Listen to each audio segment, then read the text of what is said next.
ராதே கிருஷ்ணா. வாழ்க்கை ரொம்ப அழகான ஒண்ணு, விசேஷமான ஒண்ணு, விசித்திரமான ஒண்ணு.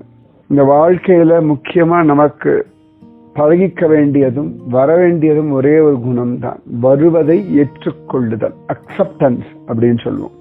சரியா சொன்னோம்னா அக்செப்டன்ஸ் தான் பக்தியினுடைய ரகசியம். வருவதை ஏற்றுக்கொள்ளுதல், அப்படியே ஏத்துக்கிறது தான் பக்தியினுடைய ரகசியம். ஏன் பக்தாளுடைய வைபவம் கேட்கிறோம் அப்படின்னா, பக்தர்கள் எல்லாமே வர்றது அப்படியே ஏத்துக்கிறா. பகவானிடத்துல பிரார்த்தனை பண்றா, பகவானிடத்தினுடைய விருப்பங்களை சொல்றா.